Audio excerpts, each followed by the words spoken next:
She was divorced and abandoned while pregnant by her billionaire CEO husband, replaced by mother's choice. She returned years later with a secret that will shock them. Please, please, don't do this. Get out. Get out of this house. Now. I'm in labor. The baby's coming. I need to get to the hospital. That's not my problem. Aiden, please. This is your baby. Our baby. The doctor said that baby isn't mine. You've been lying this whole time. I've never lied to you. I've never been with anyone else. Please, you have to believe me. Enough of your lies. My mother was right about you from the beginning. You're nothing but a gold digger who trapped me into this marriage. Then at least call an ambulance. Please, I'm begging you. You should have thought about that before you decided to cheat on me. Mrs. Sanders, please. I can't. The contractions are. I can't even walk. Then crawl. I don't care what you do, but you're not staying in this house another second. My son needs to move on with his life, and you're in the way. It's storming outside. Look at the rain. Look at the lightning. You can't throw me out in this. I'll die out there. Should have been more careful about whose baby you were carrying then. No. No, please. Aiden, don't let her do this. Don't let your mother do this to me. To your daughter. It's not my daughter. She is. I swear to God, she is. Get her out of here. Now. No. No, please. Please don't. Stop fighting and get out. My hands. You're hurting me. You've hurt my son enough. Now it's time for you to leave. The door. Please. Don't open the door. Please. Goodbye, Juliana. No, no, no. Aiden. Bethany, please. Please don't do this. I'm sorry. I'm sorry for whatever I did wrong. Please just let me stay until the baby comes. Please. I'm begging you. You had your chance. You wasted it. Please. The storm. I can't. The baby. Should have thought about that. No. No. Please. Somebody help me. Somebody. The sound you just heard. That was a door slamming shut. And on the other side of that door, in a storm with wind speeds reaching 60 miles per hour, rain coming down in sheets, lightning splitting the sky every few seconds, was a 9 months pregnant woman who'd just been thrown out of a $30 million mansion by her husband and his mother. Her name was Juliana, and what nobody in that mansion knew, what nobody in the world knew, was that the woman they just threw away, like garbage, was hiding a secret so explosive it would destroy them all when the truth finally came out. Picture this. A woman on her hands and knees, crawling down a driveway in the middle of a thunderstorm. She's soaking wet. She's 9 months pregnant. She's in active labor. Contractions are hitting her every 60 seconds. She's crying so hard she can barely see. She's begging God to save her baby. And behind her, the mansion where she's lived for the past year, the home of her husband, is completely dark. Every light off. Every door locked. Like a tomb. Have you ever trusted someone completely, only to discover they were never who you thought they were? Have you ever been made to feel worthless by the very people who promised to love you? Have you ever wondered if you'd survive the worst night of your life? This is Juliana's story. A story about a woman who gave up everything to find authentic love.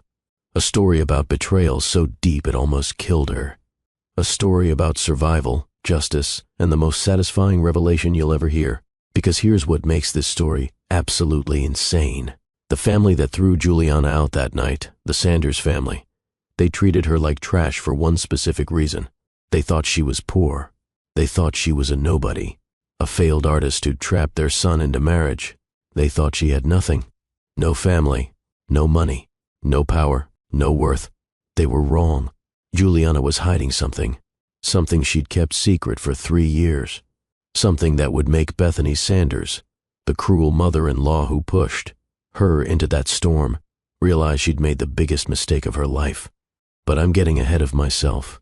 To understand how Juliana ended up crawling through a storm while in labor, thrown away by the man she loved, we need to go back. Back to before the mansion. Before the marriage. Before everything went so horribly, devastatingly wrong. If you're ready for a story about survival, justice, and the most shocking twist you'll hear this week, hit that like button right now. And make sure you subscribe because you won't believe where this story goes. Now, comment below where in the world you're watching from, or just type "I am with you, Mr. Hearthline." I love hearing from you all. Let me tell you about the girl Juliana used to be.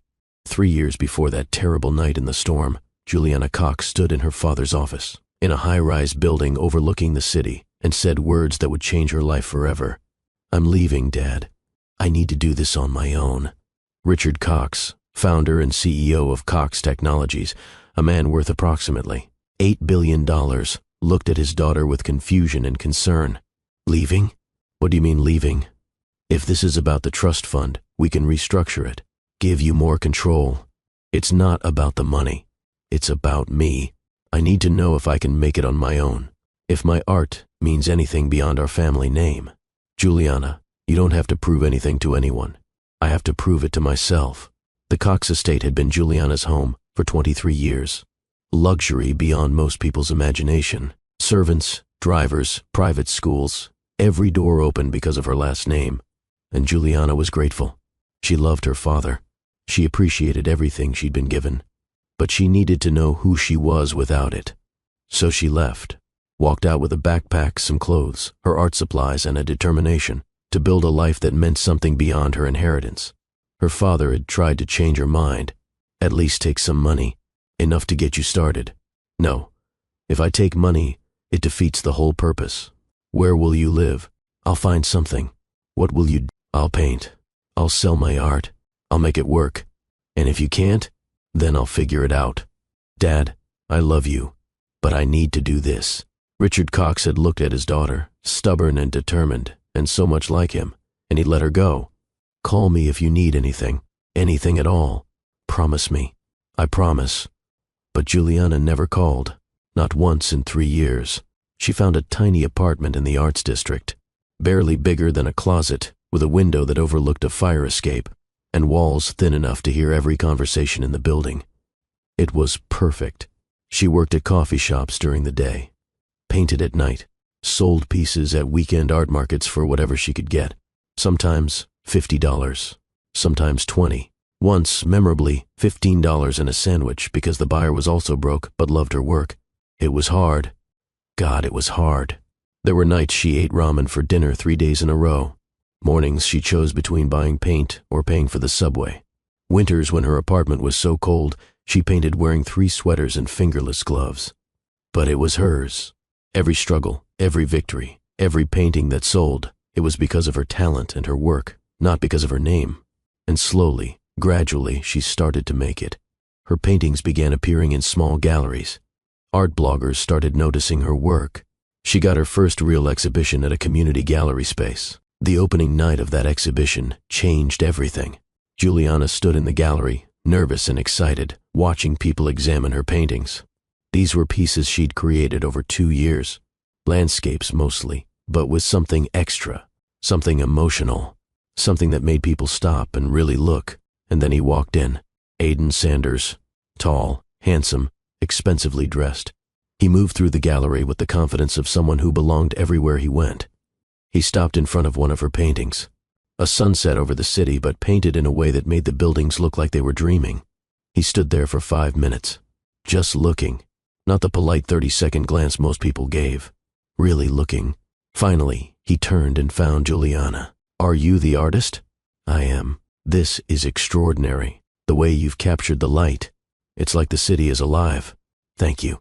That's exactly what I was trying to show. I'm Aiden. Aiden Sanders. Juliana. Juliana Cox." She'd used her real last name.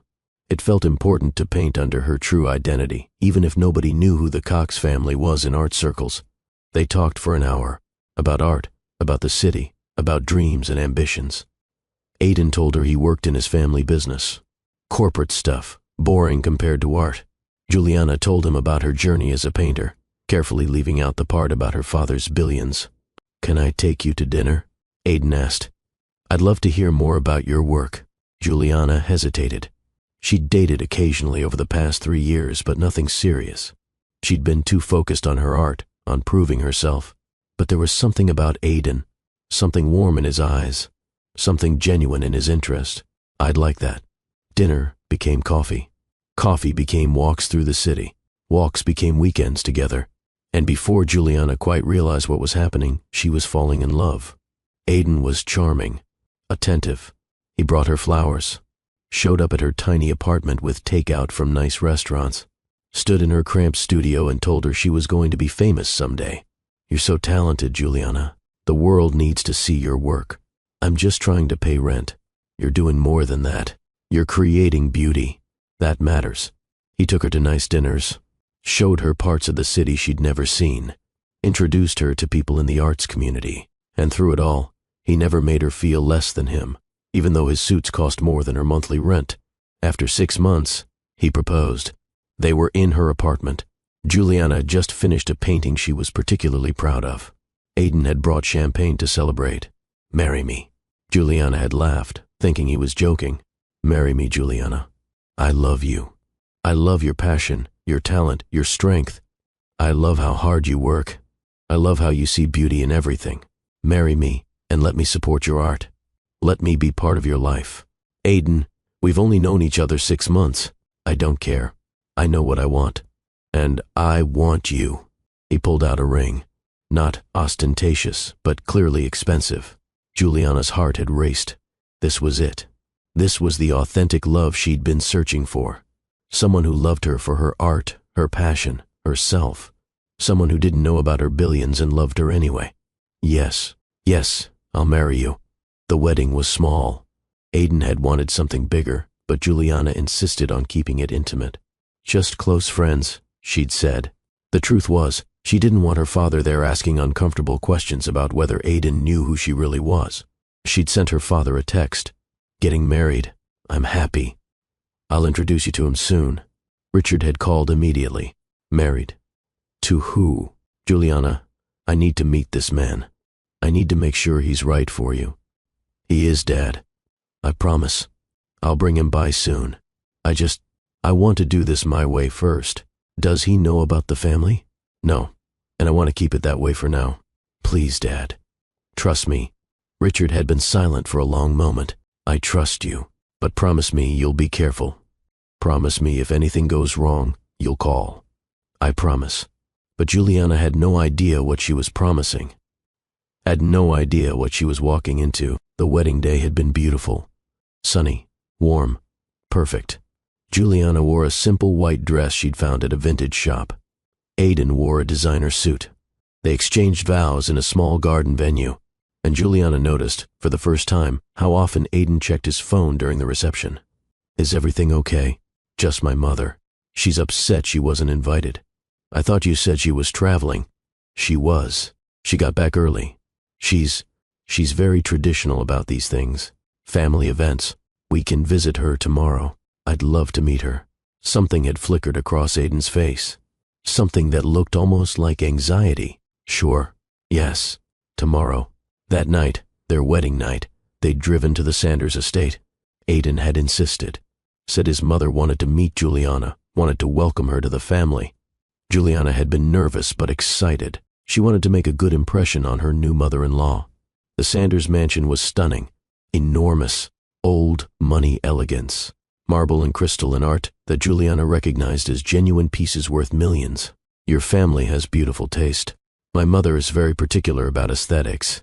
They'd walked through massive doors into an entrance hall that echoed with their footsteps. And there, standing at the base of a grand staircase, was Bethany Sanders. She was in her late 50s, perfectly put together, wearing pearls and a designer dress. Her hair was styled immaculately, her makeup flawless. She looked like she'd stepped out of a magazine about wealthy society. "Mother, this is Juliana, my wife." Bethany's eyes had traveled over Juliana slowly, taking in her vintage wedding dress, her simple shoes, the lack of expensive jewelry, the paint stains on her hands that she hadn't quite been able to scrub off. "Your wife." The words had sounded like an accusation. "Yes, we got married this afternoon. I'm so happy to meet you, Mrs. Sanders." Juliana had extended her hand. Bethany had looked at it like it might be diseased. "I see. Mother, I know this is sudden, but..." "Sudden? You married a stranger without consulting your family, without my presence, without any consideration for propriety or tradition. I love her." "Love." Bethany had said the word like it was something distasteful. "Aiden, darling, can I speak with you privately?" "Mother, now," and Aiden had gone. Just followed his mother into another room. leaving Juliana standing alone in the massive entrance hall. She'd waited for 20 minutes, standing there in her wedding dress, increasingly uncomfortable, wondering what was happening behind the closed door. When they'd returned, Aiden's face had been pale, defeated. "Juliana, my mother has graciously agreed to let us stay here at the estate. I thought we were getting our own place. Aiden's apartment is here. It makes sense to stay until we figure out our long-term plans." That had been the first lie. There would be so many more. Bethany had smiled, a cold smile that didn't reach her eyes. "Welcome to the Sanders family, Juliana. I'm sure we'll all get along wonderfully. Now, let me show you to your room." "Our room," Juliana had corrected. Of course, but Bethany had led them up 3 flights of stairs to a small room on the top floor, a room that was clearly meant for staff. Single bed, small window, plain furniture. "This is where you'll stay, Juliana." "I don't understand." "My son needs his rest. He has important work to do. You'll stay here until you've proven yourself as a proper wife." "Mother, I don't think." "Aiden, we discussed this. This is how it's done in proper families. She needs to earn her place." And Juliana had looked at her husband of exactly 6 hours, waiting for him to argue, to defend her, to insist they stay together. But Aiden had just nodded. "Whatever you think is best, Mother." And that was the moment Juliana's dreams began to die. The first morning in the Sanders estate, Juliana had woken up alone in the small 3rd-floor room, her wedding dress hanging on the back of the door, her husband somewhere else in the massive house. She'd gone downstairs trying to find the kitchen, trying to find Aiden, trying to understand what was happening. She'd found Bethany in the dining room having coffee and reading the newspaper. "Good morning, Mrs. Sanders." Bethany had looked up. "You're awake. Good. The floors need scrubbing." "I'm sorry. The marble floors. They need to be cleaned. A proper wife maintains her husband's home. Or didn't they teach you that wherever you came from?" The words had been delivered with such casual cruelty that Juliana had actually taken a step back. "First, I'm not a housekeeper. I'm your daughter-in-law. You're whatever I say you are. This is my house, my son, my family. And you, my dear, are a charity case that my son took pity on. The least you can do is make yourself useful." Aiden had walked in then, dressed for work, looking polished and professional. "Aiden, your mother wants me to scrub the floors. Mother knows how this household runs. We should listen to her. But I'm your wife, and she's my mother. She's been running this estate for 30 years. She knows what she's doing." Juliana had felt something crack inside her chest. "So I'm supposed to clean the house? Is that such a hardship? My mother is offering us a place to live. The least we can do is contribute." "We or me?" Aiden had looked uncomfortable. "I have to go to work. We can talk about this later." And he'd left, just walked out, leaving Juliana standing there with his mother, who was watching her with cold satisfaction. "The bucket and supplies are in the utility closet. Start with the entrance hall and work your way back. And Juliana, don't miss any corners." I check. That first day, Juliana had scrubbed floors for 6 hours. Her knees ached. Her back screamed. Her hands, used to holding paintbrushes, cramped around the cleaning brush. Bethany had walked past multiple times, checking her work, pointing out spots she'd missed. "There, you see that? That's what happens when you rush. Do it again." By evening, Juliana had been exhausted. She'd tried to join Aiden and Bethany for dinner, but Bethany had stopped her. "You're not dressed appropriately. And frankly, you smell like cleaning supplies. Perhaps you should eat in your room tonight." Aiden had said nothing, just sat down at the table and let his mother serve him. Juliana had gone back to her 3rd-floor room, sat on the narrow bed, and cried. This wasn't what she'd signed up for. This wasn't the marriage she'd imagined. But she told herself it was temporary, told herself that once she and Aiden got their own place, everything would be different. He'd be different. They'd build the life they'd talked about. She just had to endure for a little while. Days turned into weeks. Weeks turned into months. And the situation only got worse. Bethany had rules for everything. What Juliana could wear, where she could go, when she could speak, how she should address guests, what she should eat, how she should style her hair. "You look like you just rolled out of bed. Fix yourself before you embarrass this family. That dress is completely inappropriate. Don't you have anything that doesn't look like it came from a thrift shop?" Smile when you serve the dinner. No one wants to see your sullen face. And Aiden? God. Aiden never defended her, never stood up for her, never questioned his mother's treatment. Every time Juliana tried to talk to him, really talk to him, about what was happening, he shut down. Aiden, your mother is treating me like a servant. She's just particular about her home. It's not personal. It feels personal. You're being too sensitive. I'm being humiliated. Juliana, I have a lot of pressure at work. Can we not do this right now? When can we do this? You're never around. I'm providing for us. I'm doing my best. Your best would be standing up for your wife. My mother has done everything for me. I can't just disrespect her. And there it was. The truth. Bethany came first. Bethany would always come first. Juliana's art supplies sat untouched in a corner of her small room. She had no time to paint. No energy. No inspiration. The thing she'd left her fortune to pursue had been buried under cleaning, schedules and dinner preparations and endless exhausting submission. She tried once to set up an easel in her room, to paint something, anything, to remember who she was. Bethany had seen it when she came to inspect the room. What is this mess? My painting supplies. Get rid of them. This isn't a studio. This is a bedroom in my home, and it will be kept neat and appropriate. But painting is what I do. It's who I am. What you do is whatever I tell you to do. Now remove this clutter before dinner. And Juliana had packed away her paints, stored her easel in the back of the closet, let another piece of herself disappear. Bethany's friends would come for tea parties, elaborate affairs with expensive china and catered food, and Juliana would serve them, walking around the sitting room with trays of pastries and tea, while the women talked about her like she wasn't there. I don't know what Aiden was thinking. Such a strange choice. I heard she was living in some terrible apartment when he found her, barely making rent. How charitable of him to take her in. Does she have any family? None that claim her, apparently. And Bethany would sit there, playing the martyr. We do what we can. It's our Christian duty to help those less fortunate. The words cut. Every single time. Because Juliana couldn't defend herself. Couldn't tell them who she really was. Couldn't explain that she'd walked away from more money than all of them combined. Because doing that would mean admitting her entire journey had been pointless. Would mean acknowledging that she'd failed at building a life on her own. So she stayed silent. Endured. Hoped.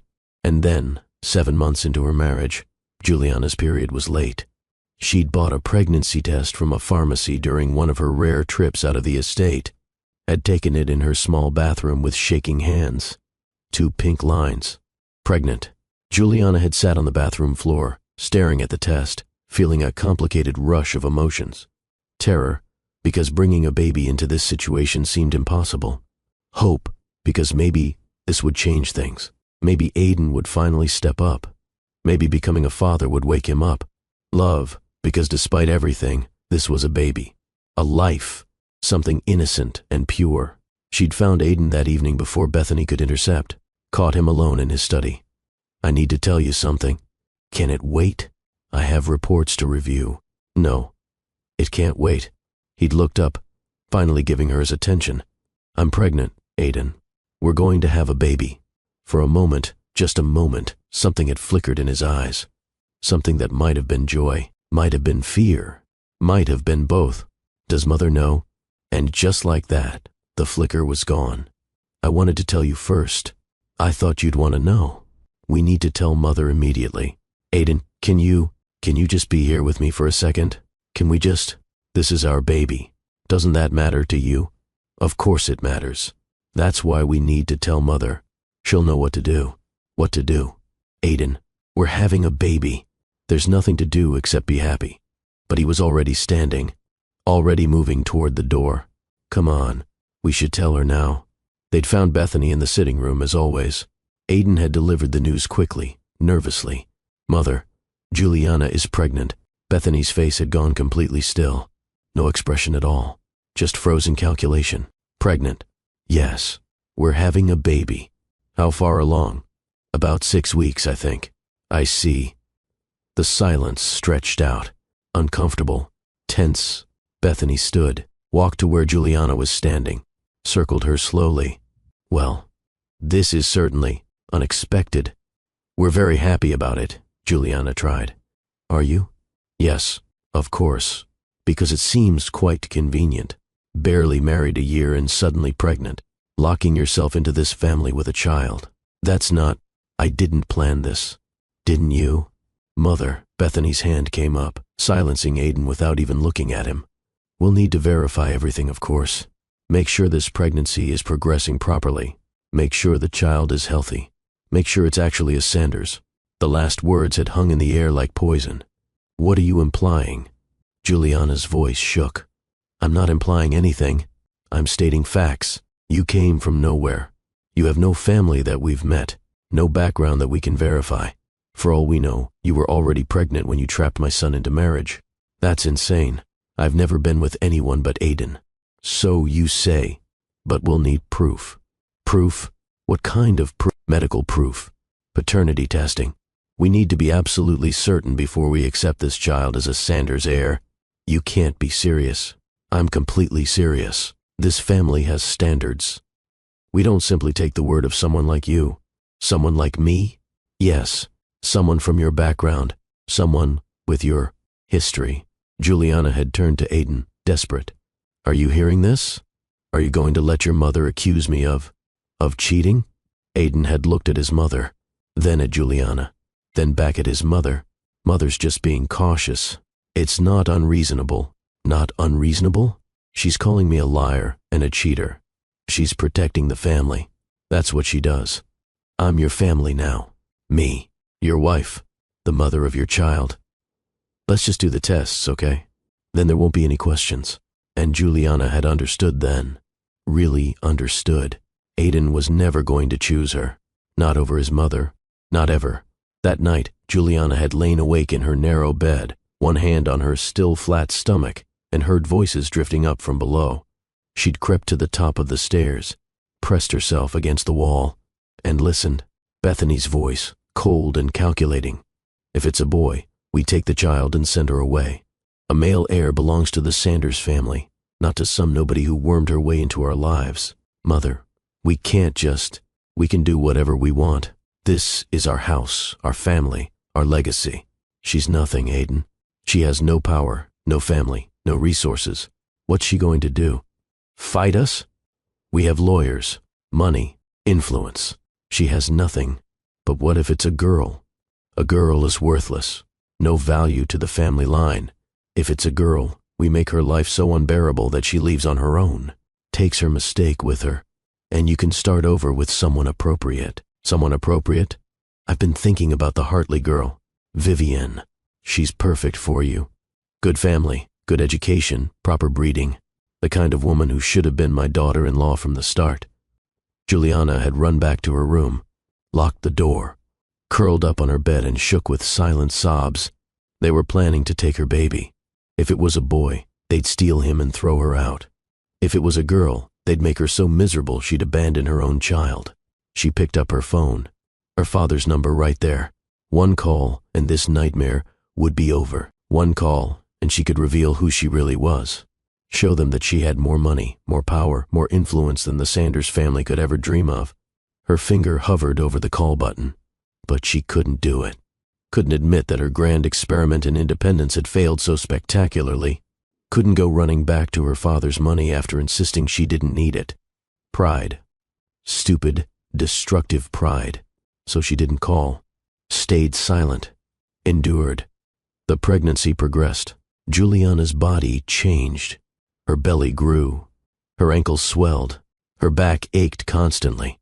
And Bethany's cruelty intensified. You're getting fat. Pregnancy is no excuse for letting yourself go. The floors still need scrubbing. I don't care if your back hurts. Make dinner for 8. Mother's having guests. And try to look presentable, though I know that's asking a lot. Juliana cleaned. She cooked. She served. All while growing a human being inside her body. All while being slowly starved.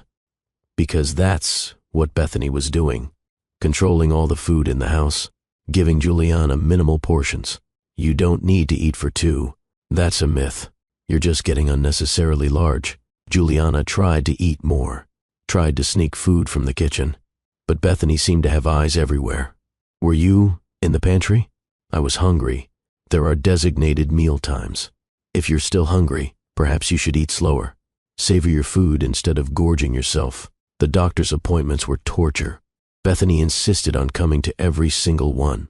Sat in the examination room with her arms crossed, watching, listening, controlling. The doctor was a man named Marcus Chen, polished, professional, and clearly intimidated by Bethany Sanders. Everything looks healthy, he would say. Baby is developing normally. And the gender? When can we determine the gender? That's all Bethany cared about. The gender. Whether this baby would be valuable or worthless. At the 20-week ultrasound, they found out. Juliana had lain on the examination table, the gel on her belly, the wand moving across her skin, watching the screen where her baby floated in grainy black and white. Would you like to know the gender? Dr. Chen asked. Yes, Bethany said immediately. Dr. Chen moved the wand, adjusted the angle, studied the screen. Congratulations. It's a girl. The temperature in the room dropped 10 degrees. Juliana saw Bethany's face change, saw the cold calculation, saw the decision being made. A girl, Bethany repeated. How? Disappointing. Not disappointing, Juliana said quickly. Wonderful. I'm having a daughter. If it's even my son's child. The accusation again. The poison. The lie. She's Aiden's daughter. I've never been with anyone else. So you keep saying. We'll see what the tests reveal. The ride home from that appointment was silent. Bethany staring out the window. Aiden driving with white knuckles. Juliana in the back seat, one hand on her belly, whispering to her daughter, I'm sorry you're not what they wanted. But I want you. I love you already. That evening, Bethany made her announcement. Juliana, you have until the baby is born to find somewhere else to live. Excuse me? You heard me. You're carrying a girl who probably isn't even a Sanders. You have no value to this family. So, you'll leave the moment she's born. Mother, Aiden started weakly. Aiden, we've discussed this. She trapped you with a pregnancy. She's been living off our charity for months. Enough is enough. I'm your wife, Juliana said, her voice shaking. This is my home. This is my home. My house. And I want you out of it. Where am I supposed to go? That's not my concern. You should have thought about that before you decided to get pregnant with someone else's child. This is Aiden's child. Our child. Prove it. Fine. Let's do a paternity test. A real one. From an independent lab. Bethany had smiled. We will. We'll use our family doctor. Dr. Chen has been treating the Sanders family for 20 years. We trust him completely. And that's when Juliana should have known. Should have realized. Should have understood that Dr. Chen was just another person on Bethany's payroll. But she was so tired. So worn down. So desperate to prove the truth that she agreed. Fine. Let Dr. Chen run the tests. You'll see. You'll see I've been telling the truth. We certainly will. The next appointment was scheduled for the following week. Routine prenatal checkup. Or so Juliana thought. She arrived at Dr. Chen's office. Bethany was already there, waiting. Aiden came directly from work. Mrs. Sanders, Dr. Chen said as Juliana sat down. I'm glad you're all here. There's something we need to discuss. Is the baby okay? Juliana's hand went to her belly. The baby is fine. But there's been some irregularities. In the paternity testing, Juliana's heart stopped. What? Mr. Sanders, could I speak with you privately? No. Juliana stood. Whatever you have to say, you can say in front of me. This is my baby. Dr. Chen looked at Bethany. Bethany nodded slightly. Very well. Mr. Sanders, I'm afraid the paternity test results show that you are not the biological father of this child. The room spun. Juliana grabbed the edge of the examination table. That's impossible. The tests don't lie, Mrs. Sanders. Then you ran the tests wrong. Or you mixed up samples. Or something. Because Aiden is the only man I've ever been with. The evidence is conclusive. Show me. Show me the results. Patient confidentiality prevents me from. I'm the patient. Show me the damn results. Mrs. Sanders, I understand you're upset, but you're lying. Juliana's voice rose. You're lying because she paid you to lie. She pointed at Bethany. That's a serious accusation, Dr. Chen said, but his eyes flickered. Just for a second. Guilty. Aiden, please. Juliana turned to her husband. Please tell me you don't believe this. Please tell me you know I've been faithful. But Aiden's face had already transformed. Shock turning to rage. Betrayal twisting his features. How could you? He said quietly. How could you do this to me? I didn't. I swear to God I didn't. The doctor just said. Medical proof, Juliana. Science doesn't lie. But I do? After everything, you think I'm lying? I don't know what to think. Think about who you married. Think about the woman you fell in love with. Think about whether I've ever given you a reason not to trust me. My mother warned me. She said you were after my money, after our family name. I didn't want to believe her, but what? Now you do? Because a doctor your mother chose said something that's impossible. It's not impossible if you were cheating. I wasn't cheating. Then whose baby is it? Yours. She's yours, Aiden. Our daughter. Don't call her our daughter. Don't you dare. And he'd walked out. Just turned and left. Left Juliana standing there with Dr. Chen and Bethany, her whole world crumbling. Bethany had smiled. Triumphant. Well, I suppose that settles things. You'll be leaving tonight. I'm not leaving. You don't have a choice. I have every choice. I'm not going anywhere until we get a real paternity test from a real doctor, not someone you've paid off. Careful, Juliana. You're making accusations you can't prove. Can't I? And for just a moment, Juliana considered it. Considered calling her father. Considered unleashing the full power of the Cox family resources. Considered destroying Bethany Sanders and her corrupt doctor and this entire nightmare. But she didn't. Pride again. Stupid pride. You have until morning, Bethany said. Pack your things. Get out of my house. This isn't over. Oh, darling. It's been over from the beginning. You just didn't know it yet. That night, Juliana lay awake, feeling her daughter move inside her, knowing she had to make a decision, stay and fight, or leave and figure out her next move. She was still deciding when her water broke. It was 2 a.m. A storm had moved in, wind howling, rain starting to pound the windows, thunder rolling across the sky, and Juliana felt the gush of fluid, felt the first sharp contraction tear through her abdomen. The baby was coming.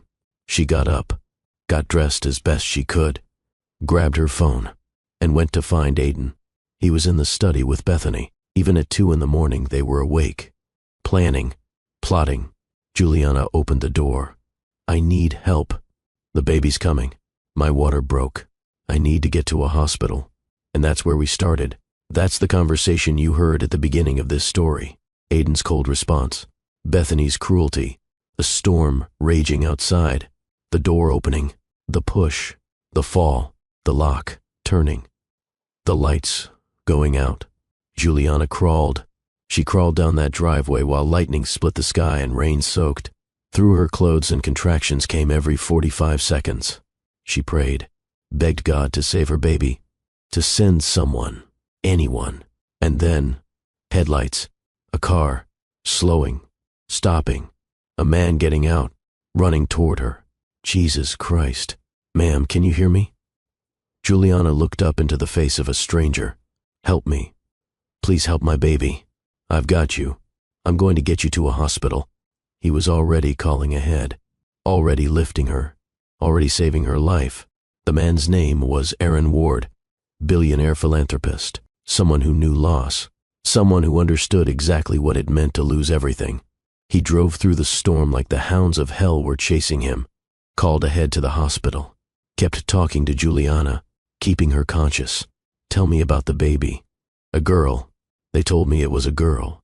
That's when everything got worse. They wanted a boy, said a girl was worthless. Aaron's hands tightened on the steering wheel. No child is worthless. They are to the Sanders family. The Sanders? You're talking about the Sanders estate back there? Yes. They threw you out? During a storm? While you're in labor? Yes. In Aaron's mind, decisions were being made. Plans forming. Justice preparing to strike. Hold on. We're almost there. The hospital appeared through the rain. Medical team waiting outside. They lifted Juliana onto a gurney, rushed her inside. Aaron followed. Don't leave me. Juliana grabbed his hand. Please don't leave me alone. I'm not going anywhere. I promise. And he'd kept that promise. Stayed through the emergency cesarean. Stayed through the complications. Stayed through the moment when the doctor said it's a girl and a thin, angry cry filled the room. She's here, Juliana sobbed. My baby girl. They brought the baby to her. Small but healthy. Perfect. Rose, Juliana whispered.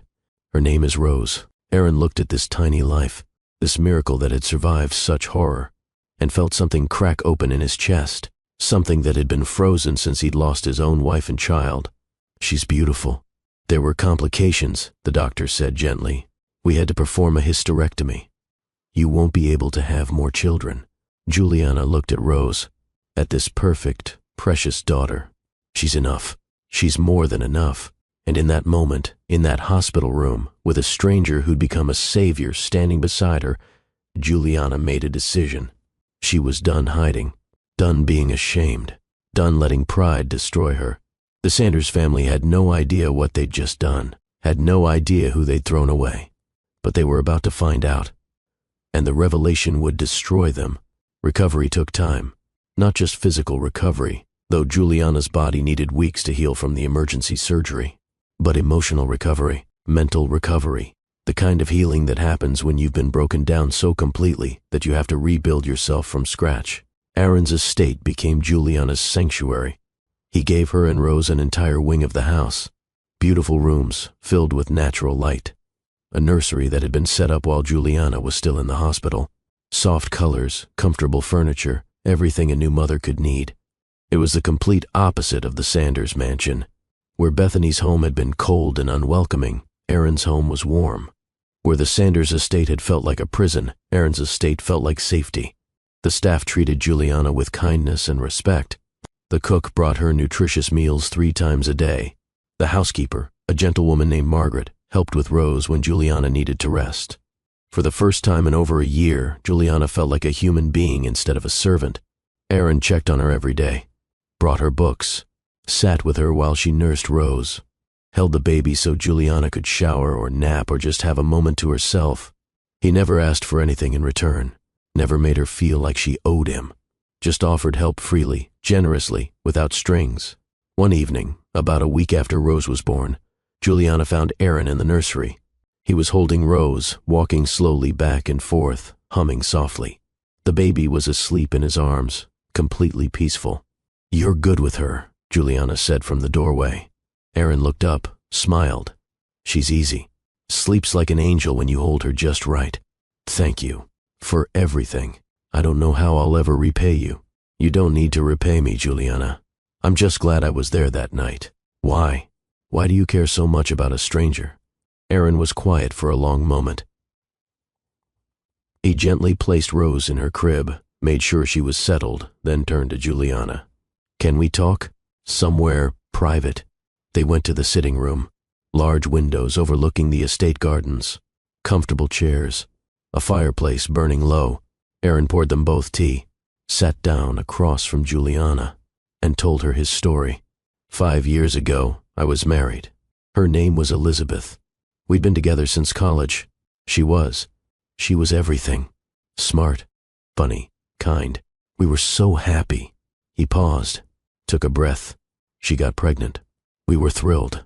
Started planning the nursery, picking out names, dreaming about our future. Everything seemed perfect. What happened? Complications during labor. The baby, our son, he was stillborn. And Elizabeth, she hemorrhaged. They couldn't stop the bleeding.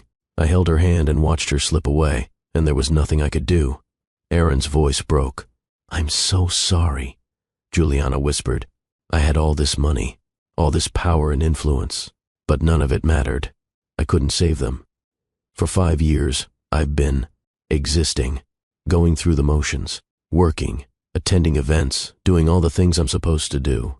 But I've been dead inside. He looked at Juliana, and then I found you in that storm. And I watched you fight so hard to save your baby, watched you survive something that should have killed you both. And when Rose was born, when I heard her cry, something in me woke up, something I thought was gone forever. What? Hope, the belief that good things can still happen, that life is still worth living. You and Rose reminded me of that. Juliana felt tears sliding down her cheeks. You saved our lives.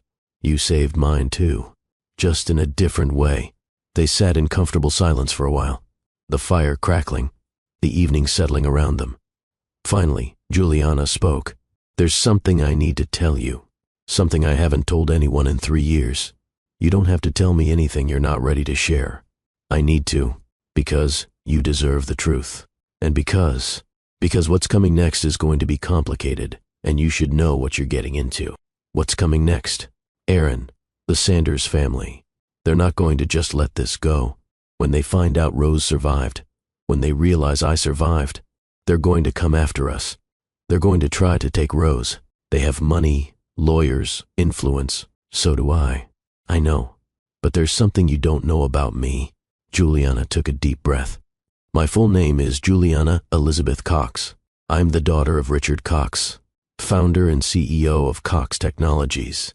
Aaron's eyebrows rose slightly. The Cox Technologies? The tech company worth about $8 billion. Yes. You're Richard Cox's daughter? Yes. Aaron sat back, processing. The Sanders family. They have no idea. No one knows. I left home 3 years ago. Changed how I lived. Started going by just Juliana Cox without explaining the connection. I wanted to make it as an artist on my own merit. I didn't want my father's money or name. So, you've been, what? Pretending to be poor? Not pretending exactly. I really was living on my art income. Really was struggling. I didn't tell anyone I could end that struggle with one phone call.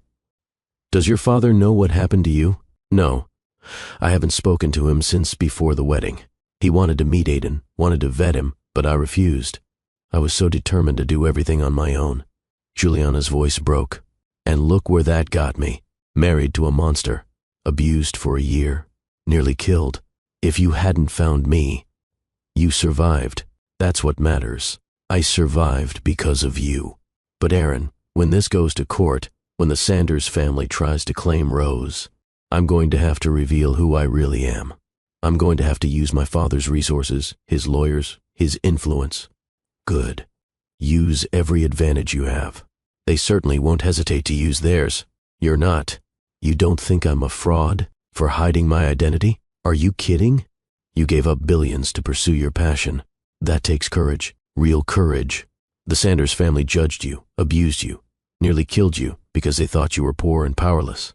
When they find out the truth, when they realize the woman they treated like garbage is worth more than their entire estate, that's going to be justice. Juliana smiled through her tears. I need to call my father. Do you want privacy? No, stay. Please. She pulled out her phone, stared at her father's contact information. 3 years. 3 years of silence. She pressed call. It rang twice. Juliana? Her father's voice. Familiar, worried, full of love. Hi, Dad. Oh my God. Juliana, are you okay? Where are you? I've been so worried. I'm okay now. But Dad, something happened. Something terrible. And I need help. Tell me everything. So she did. The whole story. Meeting Aiden, the marriage, Bethany's cruelty, the fake paternity test, being thrown out in the storm, Rose's birth, Aaron saving them. Richard Cox listened in silence. When Juliana finished, his voice was shaking with rage. Give me their address. I'm going to destroy them. I'm going to. Dad, wait. I need you to help me the right way. Legal, proper, unassailable. They're going to come after Rose, try to claim custody. I need lawyers. The best lawyers. I need to make sure they can never touch my daughter. You'll have everything you need. Every resource. I'm calling our legal team right now. There's something else. What? I'm sorry. For shutting you out. For being too proud to call. For everything. Sweetheart, you have nothing to apologize for. You were trying to find your own path. There's no shame in that. I'm so grateful you're alive. That my granddaughter is alive. You want to meet her? More than anything. Richard Cox arrived at the Ward estate the next morning. He came alone, no assistant, no driver, just a father desperate to see his daughter. Juliana met him at the door with Rose in her arms. For a long moment they just stood there, looking at each other. 3 years of separation, worry, love, all compressed into a single moment. Then Richard pulled them both into his arms and wept. "I'm so sorry I wasn't there. So sorry you went through this alone. I'm not alone anymore." She introduced him to Aaron. The two men shook hands, sized each other up. "Thank you," Richard said simply. "Thank you for saving my daughter and granddaughter. I'd do it again in a heartbeat." Richard looked at Aaron for a long moment, saw something in his eyes. Understanding, respect, something more. "You're a good man, Mr. Ward." "I try to be." Over the following days, Richard's legal team descended. High-powered attorneys with decades of experience. They gathered evidence, compiled documentation, built a case that would be impossible to refute. Hospital records showing Juliana's condition when she arrived. Photographs of her malnourished state. Medical testimony from the emergency room staff. Weather reports from the night of the storm. Satellite imagery. Meteorological data proving the severity of the conditions. And the security footage. Aaron had gone back to the Sanders estate the morning after finding Juliana, had approached the gate, claimed to be looking for a lost dog, and while the guard was distracted, his security expert had accessed the driveway camera system remotely. They had everything. Juliana being pushed out the door, falling on the steps, pounding on the locked door, crawling down the driveway. Every horrific second captured in grainy but damning detail. The lawyers also investigated Dr. Marcus Chen, found the deposit into his account. $250,000 transferred from an account controlled by Bethany Sanders, deposited the day before he delivered his fake diagnosis. Phone records showed multiple calls between Bethany and Dr. Chen in the weeks leading up to that appointment. "We have them," the lead attorney said. "This is fraud, conspiracy, medical malpractice, and attempted murder. The Sanders family is going to prison. But first, they had to wait. Because the Sanders family didn't know yet that Juliana had survived. Didn't know Rose had been born healthy. Didn't know they'd been seen, recorded, caught. That changed 2 weeks after Rose's birth. A news story broke. Local billionaire Aaron Ward welcomes new house guest, mystery woman, and newborn baby daughter staying at Ward Estate. The story was vague. No names, no details, just enough to catch attention. And it caught Bethany Sanders' attention immediately. She called Aaron directly. "Mr. Ward, this is Bethany Sanders. I believe you have something that belongs to my family." "I don't know what you're talking about, Mrs. Sanders. My son's wife, and his child. I know she's at your estate. I want them returned immediately." "Your son's wife? You mean the woman you threw out in a storm while she was in labor?" Silence on the other end of the line. "I have no idea what you're referring to. Juliana left of her own accord. If she's told you otherwise, she's lying." "Interesting, because I have security footage that tells a very different story." More silence. Longer this time. "I don't know what you think you have, but I have footage of you pushing a pregnant woman out your front door during a thunderstorm. I have footage of her falling on your steps. I have footage of her pounding on your locked door while lightning struck around her." Should I continue? "Mr. Ward, I think there's been a misunderstanding." "No misunderstanding. You tried to kill Juliana and her baby. You failed. And now you're going to pay for what you did. Are you threatening me?" "I'm promising you. See you in court, Mrs. Sanders." He hung up. An hour later, the Sanders family filed a police report, claiming Juliana had been kidnapped, claiming Aaron was holding her against her will, claiming their newborn grandson was being kept from them. It was a desperate move, a transparent attempt to control the narrative before the truth came out. The media picked up the story immediately. Desperate family searches for missing daughter-in-law and newborn grandson. Billionaire accused of kidnapping. Sanders family pleads for return of baby. Bethany and Aiden did interviews. Sat in their mansion looking dignified and grieving. Told lies with straight faces. "We just want our family back," Bethany said to the cameras, dabbing at dry eyes. Juliana was troubled, vulnerable. This man took advantage of her. "I love my wife," Aiden said, reading from a script his mother had clearly written. "I love my son. Please, if anyone knows where they are, help us bring them home." It was a masterful performance, and it might have worked if Aaron hadn't called his own press conference the next day. News vans lined up outside the Ward estate. Reporters crowded the gates. Cameras ready. Aaron stood on the front steps, composed, angry, righteous. I'm going to make a brief statement. I won't be taking questions at this time. The camera's focused. 3 weeks ago, I found Juliana Cox lying in the road during a severe thunderstorm. She was 9 months pregnant, in active labor, and had been thrown out of her home by her husband and mother-in-law. Murmurs went through the crowd of reporters. I brought her to the hospital where she safely delivered a healthy baby girl. Since then, Ms. Cox and her daughter have been guests in my home, recovering from their ordeal. She is here of her own free will. She is not being held against her will. She is simply a woman who needed help, and I provided it. Mr. Ward, a reporter shouted, what about the kidnapping charges? There was no kidnapping. Miss Cox will testify to that in court, as will the medical staff who treated her injuries from being thrown out of her home during a storm. The real question, Aaron continued, his voice hardening, isn't why I helped her. The real question is why a pregnant woman was thrown into a storm in the first place. Another reporter called out, Mr. Sanders claims the baby isn't his. Is that why his wife left? Mr. Sanders was told a lie by a corrupt doctor who was paid to destroy his marriage. Medical records will prove that the baby is indeed his biological daughter. But Mr. Sanders chose to believe that lie and used it as an excuse to abuse his pregnant wife. Aaron's eyes were steel. This isn't a story about kidnapping.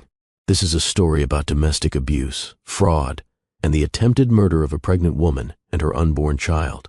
The press conference exploded with questions, but Aaron simply turned and walked back into his estate, leaving the reporters to process what he just revealed. Inside, Juliana was watching on television with her father and Aaron's legal team. They're going to come after us hard now, the lead attorney said. Good, Richard Cox said. Let them come.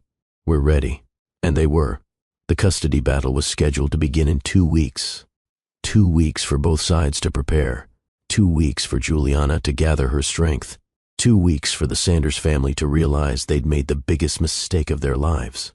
Juliana spent those 2 weeks healing, bonding with Rose, reconnecting with her father, and getting to know Aaron. They would sit together in the evenings after Rose was asleep, talking about everything and nothing, art and business and loss and hope. What will you do after this is all over? Aaron asked one night. I don't know. I haven't let myself think that far ahead. You're an incredible artist. You should get back to painting. Maybe. If I can find the inspiration again, you will. Art comes from experience, emotion, and you've certainly had enough of both. What about you? What do you do when you're not rescuing people in storms? Aaron laughed. I run my company, Ward Technologies. We focus on sustainable energy solutions. So, you save the planet and individual people. Quite the resume. I do what I can. They smiled at each other, and something passed between them. Something warm. Something that felt like the beginning of something neither of them was quite ready to name. But there was no time for that now. The court date was approaching. The day before the hearing, Juliana's legal team did a final preparation session. They're going to attack your character, the lead attorney said. They're going to paint you as an opportunist, a gold digger, someone who trapped, Aiden into marriage and then tried to pass off another man's child as his. Let them try, Juliana said quietly.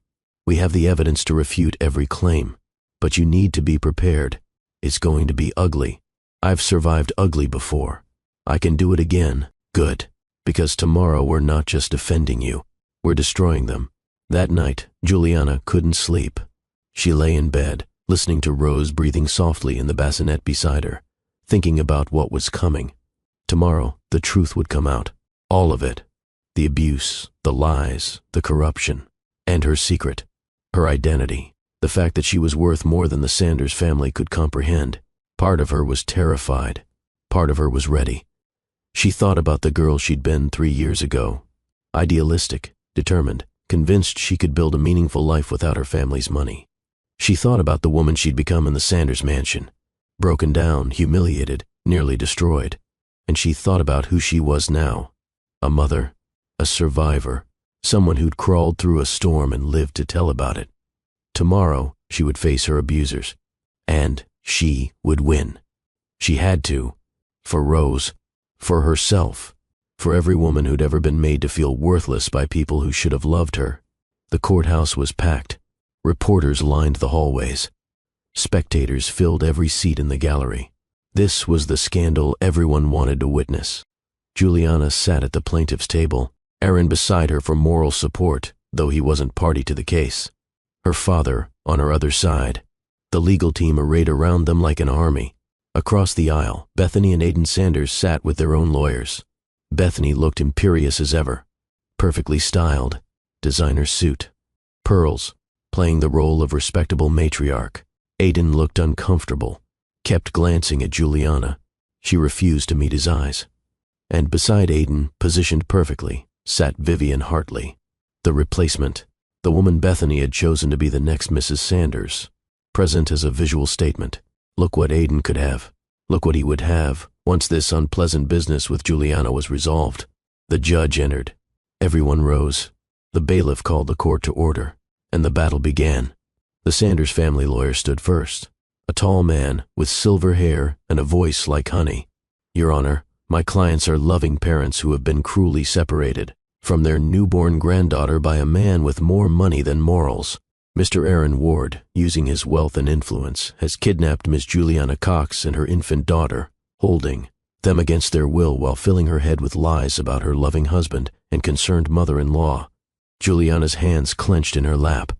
Every word was a lie, but spoken with such conviction. My client, Aiden Sanders, is a devoted husband whose wife was led astray. He took pity on a struggling artist, offered her a better life, and this is how she repaid him. With infidelity and deception. The lawyer painted a picture. Juliana as a gold digger, Aiden as a victim, Bethany as a concerned mother trying to protect her son. He spoke of the paternity test, the medical evidence that supposedly proved Juliana's infidelity. He spoke of Juliana leaving the Sanders estate of her own accord, claimed she'd abandoned her husband, and then falsely accused the family of abuse to cover her own guilt. It was all lies. Smooth, practiced, believable lies. When he finished, the judge turned to Juliana's legal team. Your response? Juliana's lead attorney stood. A woman named Patricia Chen. No relation to the corrupt doctor.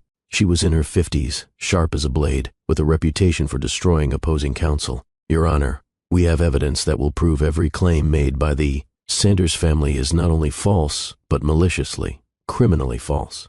She presented the hospital records first. Juliana's condition when she arrived at the emergency room. The photographs made several people in the courtroom gasp. Juliana's skeletal frame, despite being 9 months pregnant. Bruises on her arms. Signs of long-term malnutrition and abuse. This is the condition Juliana Cox was in when she arrived at the hospital. Does this look like a woman who was living a good life with a loving husband? The Sanders lawyer objected. Relevance, Your Honor. We're here to discuss custody, not... This is completely relevant, Patricia interrupted, because it shows a pattern of abuse that directly endangers the child in question.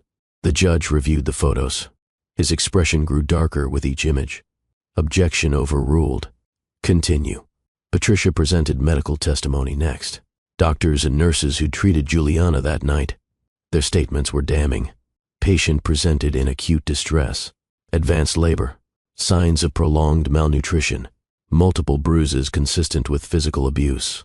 Patient was terrified, begging us not to send her back to her husband.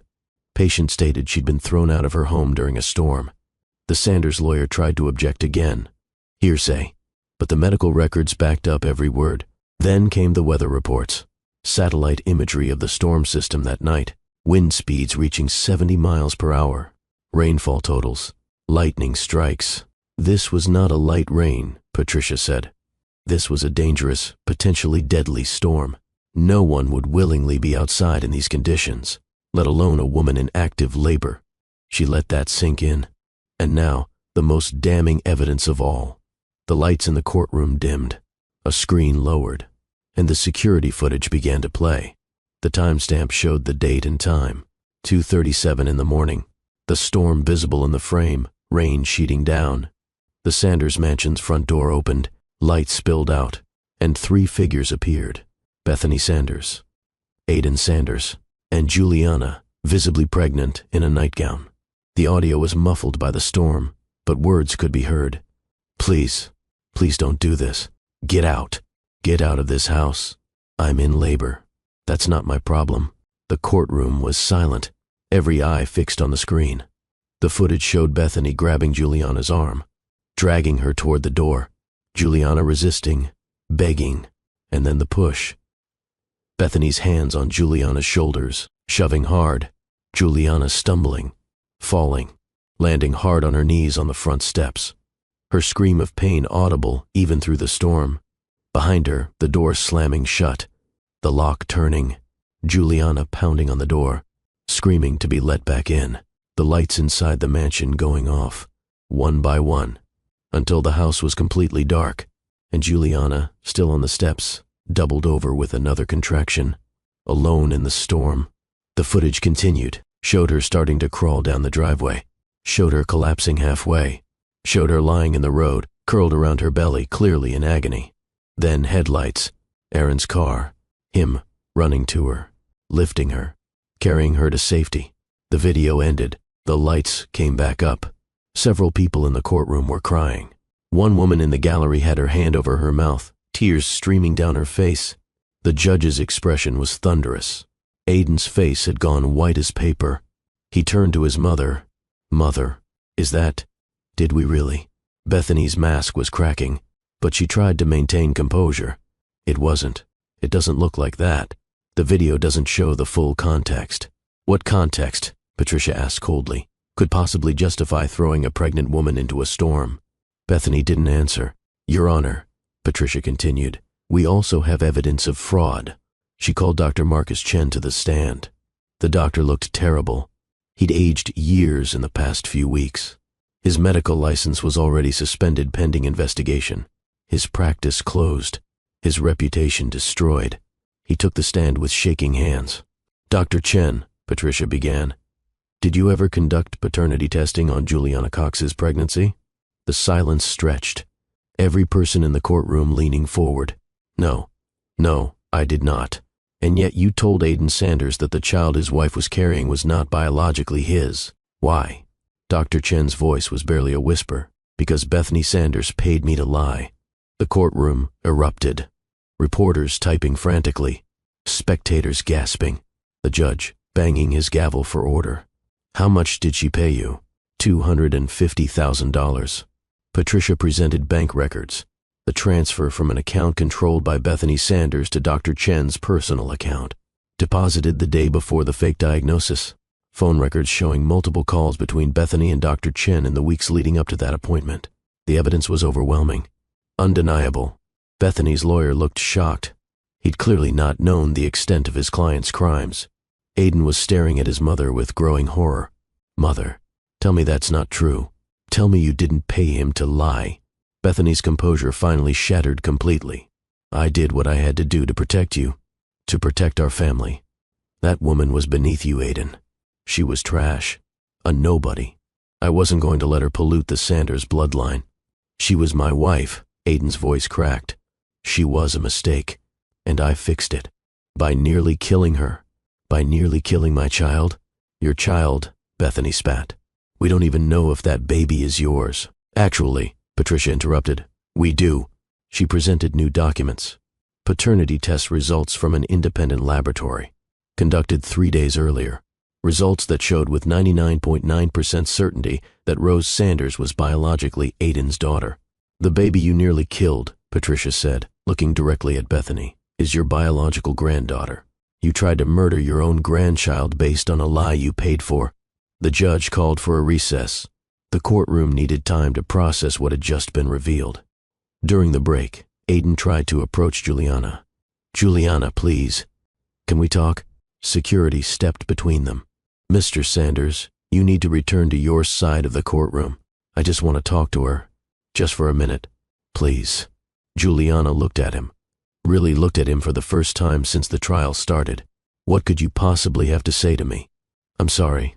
God, Juliana, I'm so sorry. I didn't know. Mother told me." She said, "You chose to believe her. Over me. Over medical sense. Over basic human decency.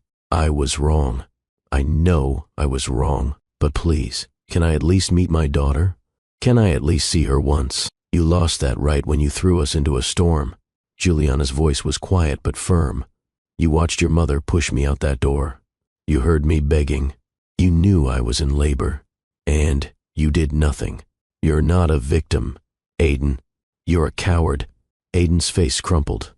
"I'll do anything to make this right. There's nothing you can do. The damage is done." Security escorted Aiden back to his side of the courtroom. He sat down, broken, while his mother whispered urgently in his ear. Juliana watched them, felt nothing. No anger, no sadness, just emptiness where her love for Aiden used to be. Aaron touched her shoulder gently. "You okay?" "I will be. Once this is over." The recess ended. Everyone returned to their seats. The judge looked grim. "Before we continue, I want to hear from Ms. Cox directly. Ms. Cox, would you like to testify?" "Yes, Your Honor." Juliana stood, walked to the witness stand, was sworn in. Patricia approached her gently. "Ms. Cox, can you tell the court about your marriage to Aiden Sanders?" And Juliana did. She told them everything. About meeting Aiden at the art gallery, the romance, the proposal, the hope she'd had for their future together. About the wedding day, being sent to the third-floor room. Bethany's first command to scrub the floors. About the year of servitude, the abuse, the humiliation, being treated like a servant in her own home. About the pregnancy, Bethany's accusations of infidelity, the threats about taking a male child or disposing of a female one. About the ultrasound revealing a daughter, the immediate change in how she was treated. About Dr. Chen's lie, Aiden's hatred, the complete destruction of any hope for her marriage. About the storm, being in labor, begging for help, being thrown out, falling on the steps, crawling down the driveway, believing she was going to die. She told it all, clearly, calmly, the truth needing no embellishment. When she finished, there wasn't a dry eye in the courtroom. The Sanders lawyer tried to cross-examine, tried to paint her as vindictive, as making up stories for sympathy. But every accusation fell flat against the mountain of evidence. "Miss Cox, isn't it true that you were after the Sanders family money all along?" "No." "Isn't it true that you trapped Mr. Sanders into marriage by getting pregnant?" "No." "I got pregnant after we were married, and the baby is biologically his, as the independent paternity test proves. Isn't it true that you left the Sanders estate voluntarily?" "I left crawling, in labor, after being physically thrown out. The security footage proves that." The lawyer had nothing. His client had lied to him, destroyed her own case with her actions, left him with no defense. He sat down, defeated. The judge looked at Juliana. "Miss Cox, is there anything else you'd like to add?" Juliana looked at Bethany, at Aiden, at Vivian Hartley, who was sitting very still, clearly wishing she was anywhere else. Then she looked at her father, at Aaron, at the legal team that had fought so hard for her. And she made her decision. "Actually, Your Honor, there is something the Sanders family doesn't know about me. Something I've kept hidden for 3 years." She reached into her bag, pulled out a folder, handed it to the judge. "My full legal name is Juliana Elizabeth Cox, daughter of Richard Cox, founder and CEO of Cox Technologies. Current net worth of my family, approximately $8 billion. The courtroom exploded. Reporters shouting questions, spectators gasping, Bethany's face going slack with shock. Aiden looked like he might faint. The judge banged his gavel repeatedly. Order, order in this court. Slowly, the chaos subsided. Juliana continued, her voice steady. "I left my family's estate 3 years ago because I wanted to make my own way in the world. I wanted my art to succeed on its merits, not because of my family name. I was living on my own earnings, building my own life, when I met Aiden Sanders." She looked directly at her ex-husband. "I fell in love with who I thought you were. And when you proposed, I said yes, because I believed you loved me for me. Not for money, because you thought I had none. Not for status, because you thought I had none of that either." Her voice hardened. "Instead, you and your mother spent our entire marriage treating me like garbage. Literally, you called me trash from the slums. You made me sleep in a servant's room, made me scrub your floors, made me serve your mother's friends while they mocked me." She turned to Bethany. "You paid a doctor to lie about my baby's paternity. You threw me out in a storm when I was in labor. You were willing to let me die, to let my daughter die, all because you thought I was worthless." Tears were streaming down Juliana's face, but her voice never wavered. "But I'm not worthless. I never was. The only worthless things in this courtroom are your cruelty and your prejudice." She handed another folder to Patricia, who passed it to the judge. These are the results of an independent paternity test conducted by a laboratory that has no connection to either family. Rose Elizabeth Cox is biologically Aiden Sanders' daughter, which means, Mrs. Sanders, you nearly killed your own grandchild based on a lie you paid for. Bethany was speechless. For the first time since Juliana had known her, Bethany Sanders had absolutely nothing to say. The judge reviewed the documents. His expression grew darker with each page. Ms. Cox, why didn't you reveal your identity sooner? Why endure such treatment when you had the resources to leave at any time? Because I wanted to believe that love mattered more than money, Juliana said softly. I wanted to prove that I could build a life based on who I am, not what I'm worth. And I wanted to give Aiden every chance to be the man I thought I'd married. She looked at Aiden one last time. But you never were that man, were you? You were always just your mother's puppet. The judge called another recess to review all the evidence. The courtroom buzzed with conversation. Reporters were already filing stories. Billionaire heiress reveals secret identity in shocking custody battle. Sanders family abused woman worth billions. The scandal was exploding beyond anything anyone had anticipated. Bethany tried to leave the courtroom, but police officers stopped her. Mrs. Sanders, we have a warrant for your arrest. On what charges? Conspiracy, fraud, attempted murder. You have the right to remain silent. This is ridiculous. I'll have my lawyers. You're going to need them. Handcuffs clicked around Bethany's wrists. She fought, screaming about injustice and persecution. You can't do this to me. Do you know who I am? Yes, ma'am. You're someone who tried to kill a pregnant woman and her baby. Dr. Chen was also arrested. He didn't fight, just went quietly, shoulders slumped, broken. Aiden wasn't arrested, but he was served with divorce papers and a restraining order. He tried one more time to approach Juliana. Please, please just let me see Rose. Just once. Let me hold my daughter. Officers held him back. Mr. Sanders, you need to stay away from Miss Cox and the child. She's my daughter. I have a right. You have no rights, one of the officers said firmly. You gave those up when you threw a pregnant woman into a storm. I didn't know. I didn't know the truth. Mother lied to me, manipulated me. You're a grown man, Juliana said quietly. You chose to believe those lies. You chose your mother over me, over our child, every single time. You don't get to claim ignorance now, Aiden. I love you. I'm sorry. Ersta, you don't love me. You never did. If you had, you would have protected me. You would have chosen me. You would have been a husband instead of a child. She looked at him, really looked at him. This man she'd married. This man she'd thought she'd spend her life with. Goodbye, Aiden. I hope someday you find the courage to be your own person instead of your mother's shadow. The officers led him away, still crying, still begging for one chance to see his daughter. But that chance would never come. When court reconvened an hour later, the judge's decision was swift and final. I have reviewed all the evidence presented to this court, and I am appalled by what I've seen. He looked at the space where Bethany had been sitting before her arrest. Mrs. Sanders subjected Ms. Cox to systematic abuse, fraud, medical malpractice, and attempted murder. The claim that Miss Cox was kidnapped is not only false but malicious, designed to cover up her own crimes. He turned to Juliana.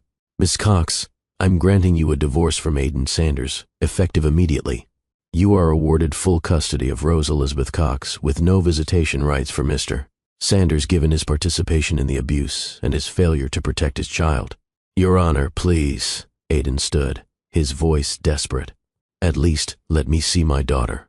Just once. Let me hold her once. The judge's eyes were cold. You lost the right to see your daughter when you threw her mother into a storm, Mr. Sanders. You stood by while your mother abused a pregnant woman. You believed lies without question. You failed in every possible way a father can fail. The judge looked at his notes. Furthermore, I'm referring the cases of Bethany Sanders and Dr. Marcus Chen to the district attorney for criminal prosecution. The charges will include conspiracy to commit fraud, medical malpractice, and attempted murder. I'm recommending maximum sentences. As for you, Mr. Sanders, while you won't face criminal charges, you will face consequences. You're ordered to pay full child support, which will be placed in a trust for Rose. You're prohibited from coming within 500 feet of Miss Cox or her daughter. Any attempt to contact them will result in immediate arrest. The gavel came down. Case closed. And just like that, it was over. Juliana walked out of that courtroom, a free woman, divorced, vindicated, protected by the full force of the law. Aaron was waiting for her outside. You did it. We did it, Juliana corrected. I couldn't have done this without you. What happens now? Now, Juliana smiled. I go home to my daughter, and I start figuring out who I am now, who I want to be. And who is that? I don't know yet, but I'm going to find out. The media circus continued for weeks. The Sanders family scandal was everywhere. News programs, magazines, social media. Bethany Sanders was sentenced to 15 years in prison. The judge called her actions a level of cruelty that shocks the conscience of this court. Dr. Marcus Chen received 10 years and the permanent revocation of his medical license. Aiden wasn't sent to prison, but he lost everything else. The Sanders Company board forced him out as CEO. His reputation was destroyed. Most of his friends abandoned him. Vivian Hartley quietly married someone else. Someone from her own social circle who came without the scandal and baggage. And Juliana? Juliana moved into a house on her father's estate. Not the main house. A separate residence that gave her independence while keeping her close to family. She set up a studio. Started painting again. For the first time in over a year, she picked up a brush and let herself create. The paintings that emerged were different from her earlier work. Darker, more emotional, more raw. They spoke of survival and loss and rebirth. An art dealer saw them and immediately offered her a show. Not because of her name, not because of the scandal, but because the work was extraordinary. Your pain is in every brushstroke, the dealer said. And so is your strength. People need to see this. The exhibition opened 6 months after the trial. The gallery was packed. Art critics, collectors, journalists, people who'd followed her story and wanted to see what she'd created. The reviews were unanimous. Brilliant, devastating, triumphant. Juliana Cox has created something rare, art that comes from authentic suffering and authentic survival. These paintings don't just show us what she endured. They show us how she overcame it. The paintings sold for significant sums. Money that Juliana donated to organizations supporting domestic violence survivors. I don't need the money, she told reporters. But other women do. Women who are trapped like I was, who think they have no way out. This is for them. Richard Cox came to the exhibition, stood in front of the paintings with tears in his eyes. I'm so proud of you, sweetheart. Thanks, Dad. They'd rebuilt their relationship slowly, carefully, learning to trust each other again. Richard was a devoted grandfather to Rose. Spoiled her shamelessly, built her a playground on the estate, read her stories every night he was in town. And Aaron? Aaron became a constant presence in Juliana's life. He'd visit the estate several times a week, bring gifts for Rose, sit with Juliana in her studio while she painted. Their friendship deepened, became something neither of them could quite name, but both of them felt. One evening, Aaron found Juliana in the garden. Rose was with Richard for the night. Juliana was watching the sunset, a glass of wine in her hand. Mind if I join you? Please. They sat in comfortable silence for a while, the evening settling around them. Finally, Aaron spoke. There's something I need to tell you. What? I'm falling in love with you. No, that's not right. I've already fallen. I'm in love with you, Juliana. Juliana's breath caught. Aaron, I know the timing might not be right. I know you've been through hell, and you need time to heal. But I can't keep this to myself anymore. You're extraordinary. You're strong and talented, and you've survived things that would have destroyed most people. And every day I spend with you, I fall a little more. He looked at her. I'm not asking for anything. I'm not pressuring you. I just needed you to know that I see you, that I value you, that I love you. Juliana felt tears sliding down her cheeks. I'm scared. After Aiden, after everything, I don't know if I can trust my own judgment anymore. Then don't trust your judgment. Trust time. Trust actions. I'm not going anywhere, Juliana. Whether you love me back or not, I'm going to keep being your friend. Keep supporting you. Keep being part of Rose's life, if you'll let me. He reached out and gently wiped away her tears. Take all the time you need. I'll be here. What if I told you, Juliana said softly, that I think I'm falling in love with you too? That you scare me because you're everything Aiden pretended to be. You're kind and strong, and you see me as a person, not as a trophy or a servant or a burden. You don't have to be scared. Not with me. How can you be sure? Because I know what it's like to lose everything. I would never, ever make you feel the way they made you feel. You're not a possession, Juliana. You're a partner, an equal, someone I admire and respect and, yes, love. Juliana looked at this man who'd saved her life, who'd stood beside her through the worst time of her existence, who'd asked for nothing in return. I need time, I know, but I don't want you to go away while I figure things out. I won't. I promise. 6 months later, Aaron proposed. They were in Juliana's studio. She'd just finished a painting she was particularly proud of. Aaron had brought champagne to celebrate. He got down on one knee. Marry me. Juliana laughed, thinking he was joking. Marry me, Juliana. Not because you need protection. You have your own fortune, your own power, your own life. Marry me because you want to build a future together. Because you love me the way I love you. Because we've both been through hell and we found something beautiful together. He pulled out a ring. Simple, elegant, nothing like the ostentatious diamond Aiden had given her. I'm not promising you a perfect life. I'm promising you a real one, with struggles and joys and everything in between. I'm promising you partnership, respect, love that doesn't come with conditions or expectations. Just love. Juliana looked at the ring, at this man, at the future stretching out before her. Yes, she said, laughing and crying at once. Yes, absolutely yes. The wedding was small and intimate, just close family and friends. Rose was the flower girl, toddling down the aisle with determination while everyone laughed. Richard walked Juliana down the aisle, whispered in her ear, "He's a good man, sweetheart. He'll take care of you. We'll take care of each other," Juliana corrected. That's the point. Aaron stood at the altar watching her approach, and the love in his eyes was so clear, so real, so different from anything Juliana had seen in Aiden's eyes. They exchanged vows they'd written themselves. "I promise to see you," Aaron said, "to value you, to stand beside you, not in front of you or behind you, to be your partner in everything. I promise to trust you," Juliana said, "to be brave enough to love again, to build something real with you, to choose you every day for the rest of my life." When they kissed, Rose clapped. Everyone laughed. It was perfect. Afterward, at the reception, Richard gave a toast. "My daughter taught me something important. She taught me that worth isn't measured in money or status or family name. It's measured in character, in courage, in the ability to survive the worst and still choose love." He raised his glass. "To Juliana and Aaron, may your love be real, your struggles be shared, and your joy be infinite." Everyone drank. Later, when the party was winding down, Juliana stepped outside for air. Aaron found her there. "Happy?" Juliana smiled. Yes, for the first time in years, genuinely happy. She thought about the journey that had brought her here, leaving her father's estate to find herself. Meeting Aiden, the nightmare of her first marriage, the storm, Rose's birth, the trial, the revelation. Everything that had broken her had also rebuilt her. Stronger, clearer, more herself than she'd ever been. "Thank you," she said to Aaron. "For what?" "For seeing me when I was invisible. For saving me when I was drowning. For loving me when I couldn't love myself. Thank you for giving me a reason to live again." They stood there as the sun set. Two broken people who'd found healing in each other, ready to build a future together.